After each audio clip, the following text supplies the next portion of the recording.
That just went all in my mouth.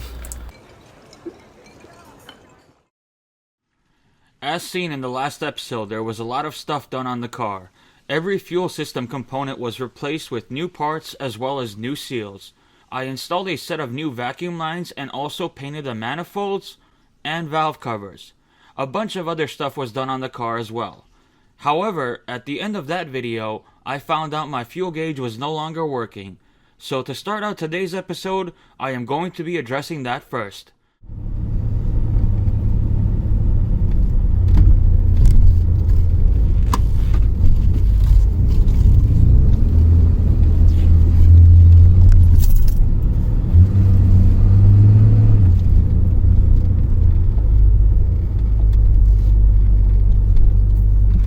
With the car now turned around, I drove the front end onto some ramps and jacked up the rear as high as I could. I then disconnected the wiring harness for the fuel tank and then followed that up by removing both straps.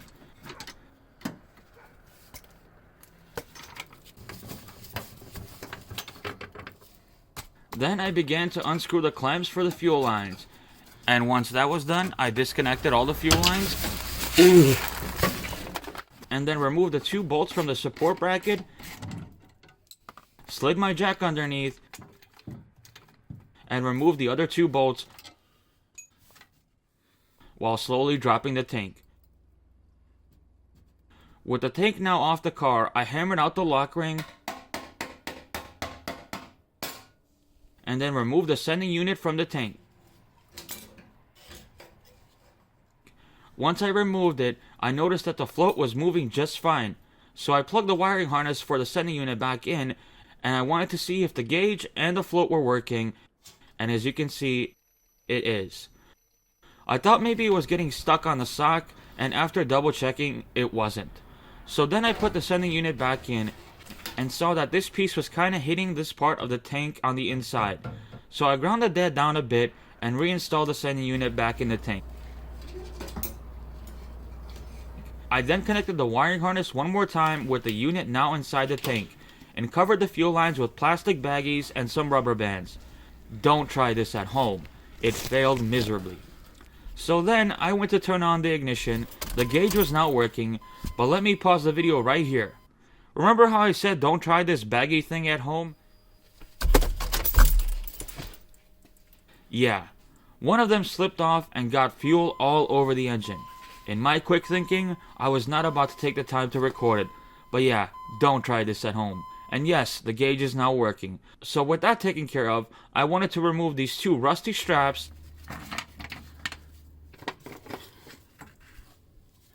as well as the support bracket, sand them down, add some primer,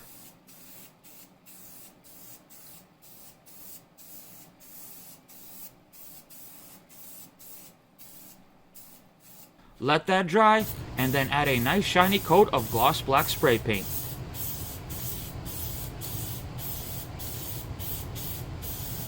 I waited a day for everything to dry and then reinstalled the tank with the now freshly painted straps and support bracket. With that now done, I lowered the car back to the ground,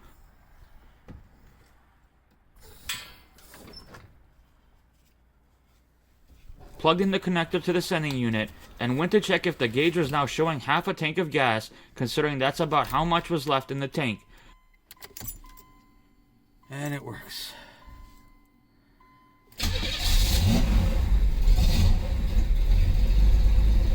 And as you can see, the fuel gauge is now working. So fix number 1 of this video, done. Up next, I wanted to flush the coolant, because who knows the last time that was done. So to start off the process, I undid the driver's side coolant drain plug,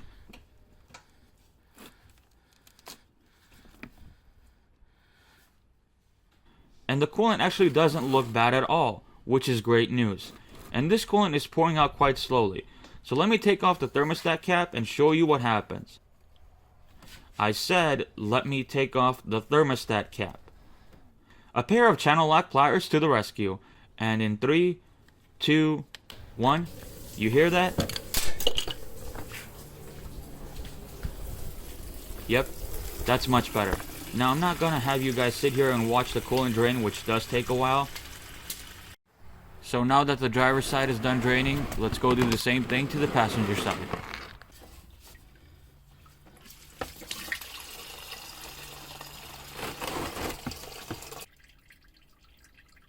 With that now done, let's go open up the petcock on the radiator and get rid of the coolant from there as well.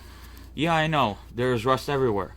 Don't worry, I'll get to all the frame and body work when the car is running and driving like it was intended to do from the factory.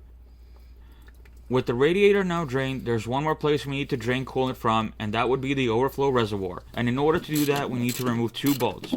Here's one, and yes, it wasn't really necessary considering one of the tabs is broken, but you know I can't leave it like that. Anyways, with the bolt removed, to get to the other one, I had to remove the headlight. And then undo the second bolt.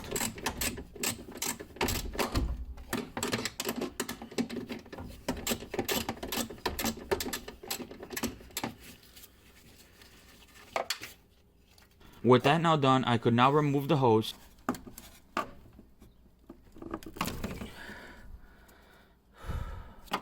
Take out the reservoir and empty out the coolant in it.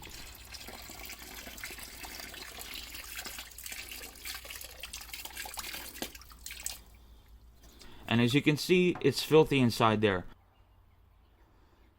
So I took the reservoir to my backyard in an area my dogs can't reach and used some semi-high pressure water from a hose to clean out the reservoir.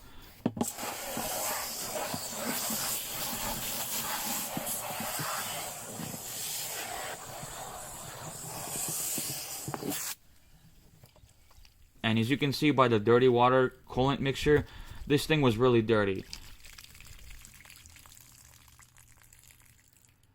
Now with the reservoir cleaned out, it's time to repair this broken tab. Unfortunately, I then noticed that the broken piece of the tab was not all there. But I think I have an idea. First, I'm going to use some super glue and glue this piece back on.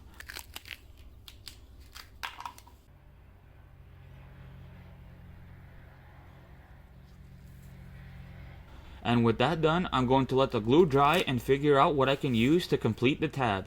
I ended up using the cap from a Gatorade bottle. I know you're probably saying that'll never work. You just wait and see. So using my Dremel tool, I cut off the bottom piece of the cap. Then using a Sharpie, I traced out the missing piece.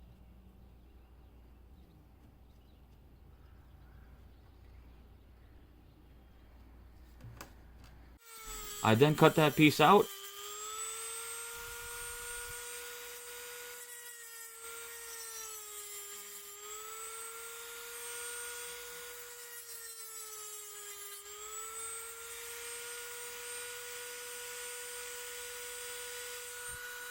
And super glued it to the piece in place.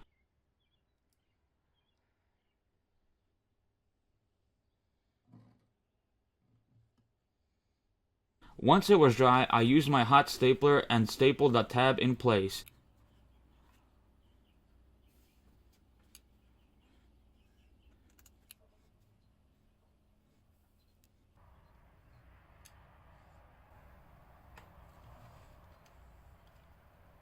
And once that was finished, I cut off the excess staples.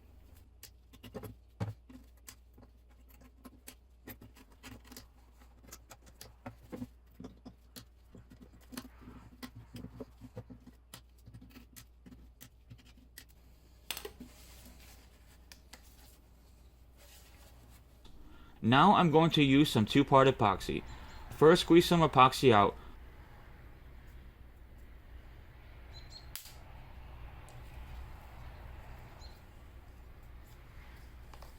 Then mix it, and then apply it to the tab. If you ever do this, be generous with the epoxy.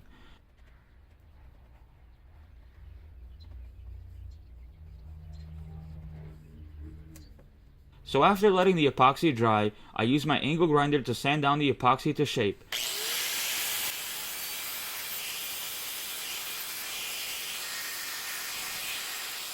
And as you can see, it's really starting to come together. I then put one more coat of the 2-part epoxy, Let it dry again and then sanded it down. And as you can see, it looks a lot stronger, but still ugly. So I took my Dremel tool back out and shaped it to the best of my ability.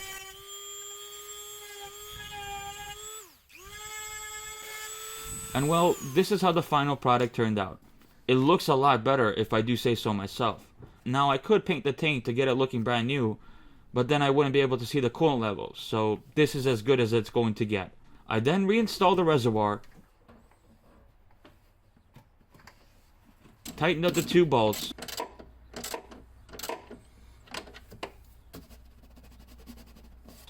and then bolted the headlight back in.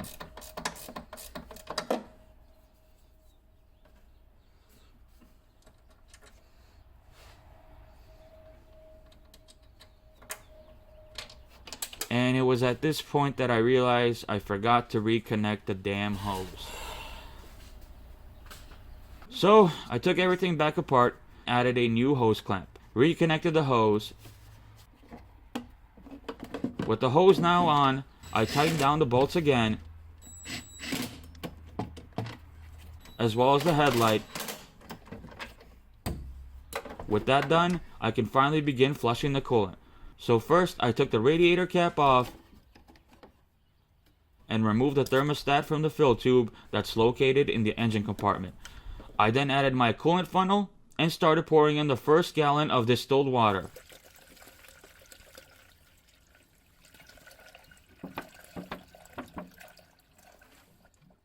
And I followed that up by adding some radiator flush and cleaner.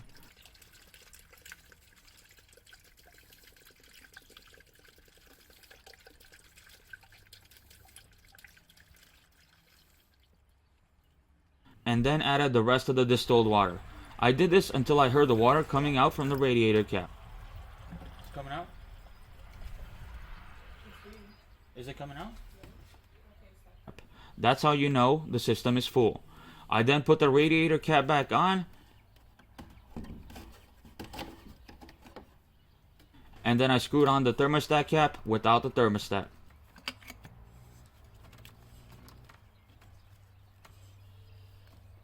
I then followed that up by filling the overflow reservoir with water,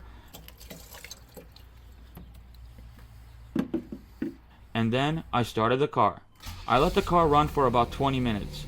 I also turned on the heating to help the water go through the entire system. And after 20 minutes was up, I shut off the car. Except I didn't.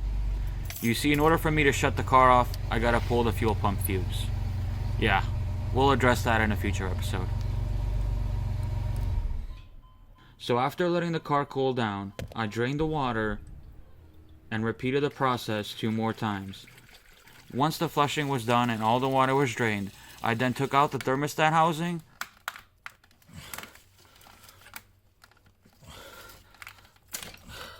I then cleaned up the gasket mating surfaces on both ends.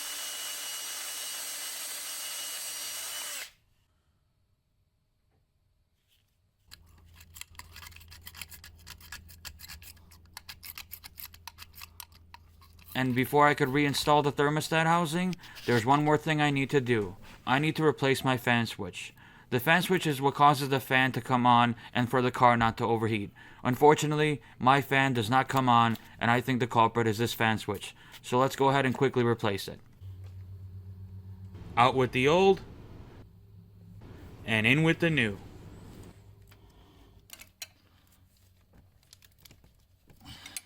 Now that we're done with that, we can put on the new gasket, add the thermostat housing back on,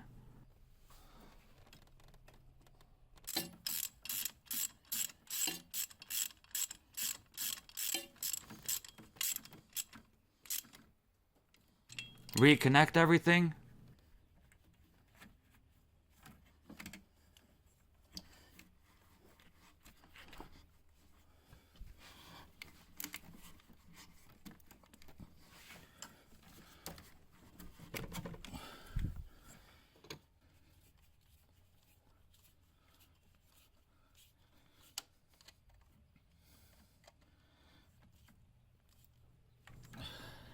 With that now done, we can go ahead and add the new coolant. Now to add the new coolant to the car, I'm going to be using this vacuum refill system, which basically sucks out all the air and just adds the coolant. So let me do that. First, I'm going to suck up all the air from the system.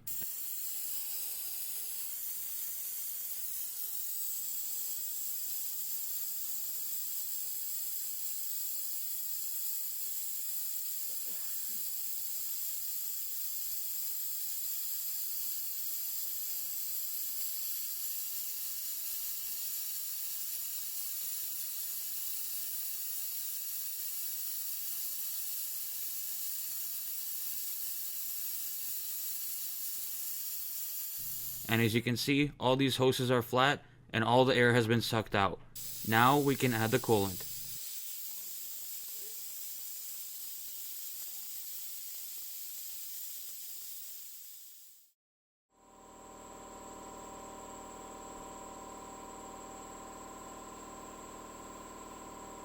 With the coolant now full, I'm going to drop in this new thermostat along with this brand new cap.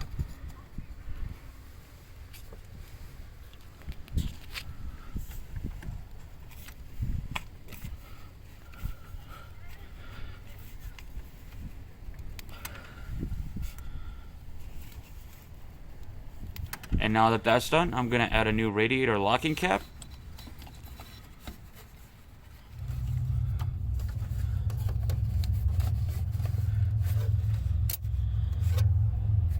With that now done, that puts an end to flushing the coolant. There's one more thing we need to check, and for that, let's go inside the car. Alright guys, let's go ahead and start the car.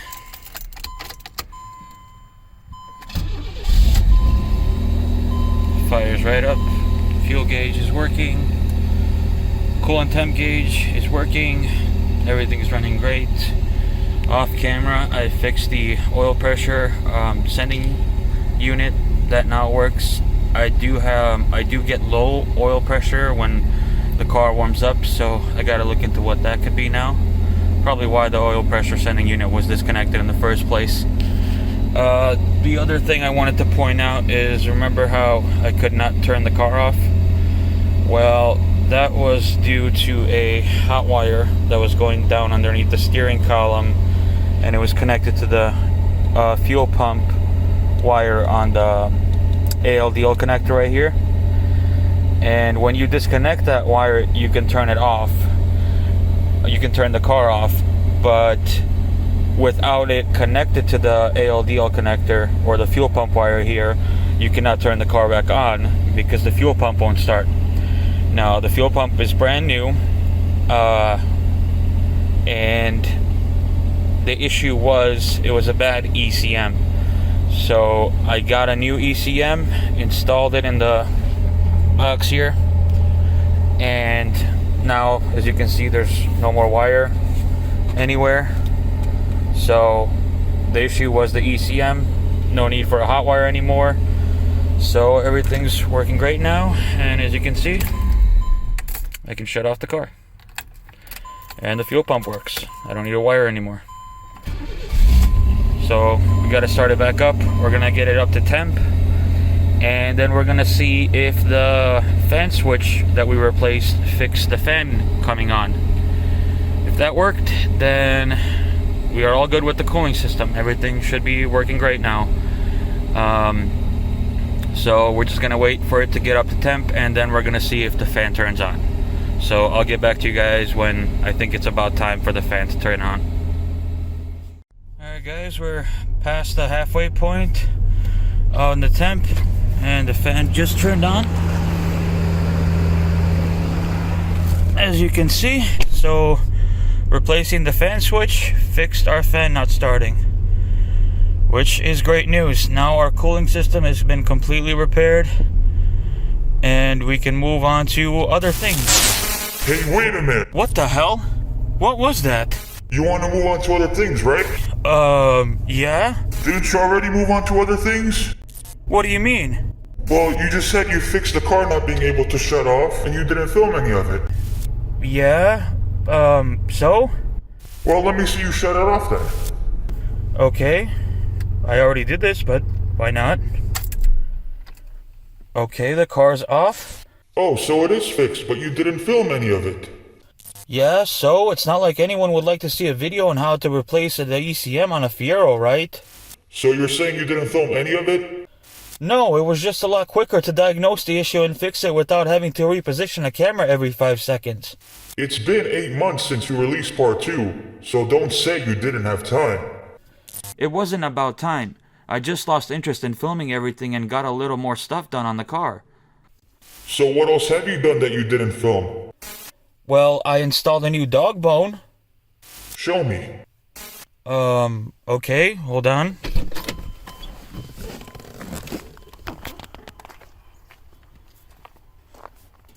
There's the new dog bone. Anything else? Yeah, I replaced the moldings that were broken here. And the one in front. Okay, what else? I painted the rear bumper. You did what? I know.